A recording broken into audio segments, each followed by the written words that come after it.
Pensez-vous que ces dispositifs sont efficaces? Après, voilà, ça ne me dérange pas plus que ça. Personnellement, oui. Non, ça ne me sécurise pas du tout. Filer, pas filer, ils trouveront un moyen de passer.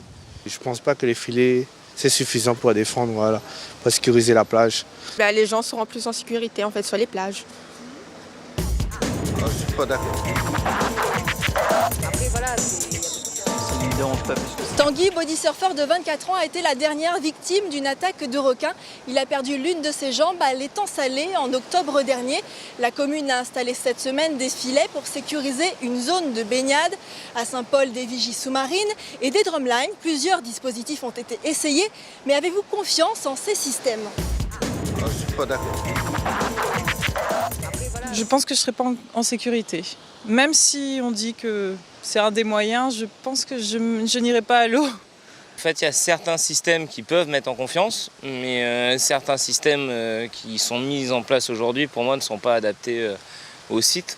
Mettre des filets, pour moi, déjà, c'est pas forcément la bonne solution parce que ça atteint toute vie marine. Donc, on a vu des reportages récemment, ça peut interférer sur beaucoup de choses au niveau marin. Donc, Même si vous mettez une sécurité et vous dites aux gens qu'il n'y a pas de danger, il y aura toujours une appréhension. Oui, bien sûr. D'abord, quelle autre solution on a? Je ne suis pas pour la chasse aux requins déjà. Je suis pour la protection des animaux. Et je pense que le filet anti-requin, c'est une bonne solution. Quelques tentatives pour réduire le risque requin. L'opération Shark consiste à marquer les requins pour observer leur comportement au large de nos côtes. Autre système d'observation plus axé sur la protection des baigneurs et pratiquants d'activités nautiques, les vigies sous-marines. Des apnéistes effectuent des allers-retours entre la surface et le fond de l'eau et en cas de présence de requins font évacuer la zone.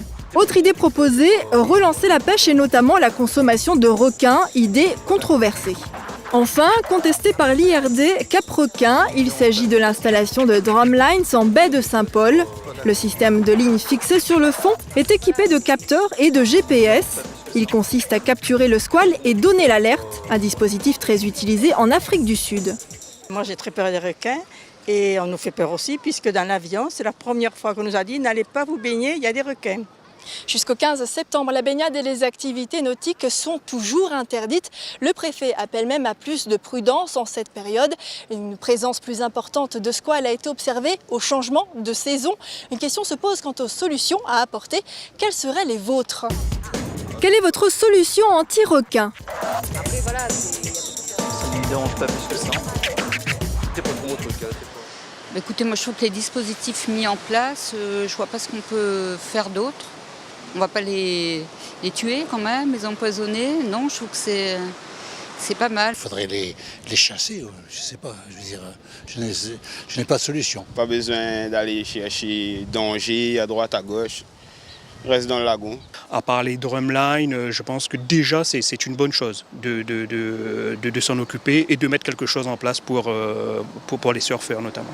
Je pense qu'ils ont déjà tout essayé, le balisage sur les requins et maintenant les filets. Bon, espérons que ça portera ses fruits. 3 ans d'attaque de requins. Depuis juin 2011, notre île a dû faire face à 5 attaques mortelles de requins. La dernière, celle de la jeune Sarah, 15 ans, en juillet 2013. Elle se trouvait à quelques mètres du bord, à Saint-Paul, derrière le cimetière marin, lorsqu'un squale l'a attaquée. En mai de la même année, c'est un trentenaire qui a perdu la vie. Il était en voyage de noces et pratiquait du bodyboard au large de la plage des Brisants. En juillet 2012, un surfeur de 22 ans a la jambe sectionnée sur le spot de 3 bassins.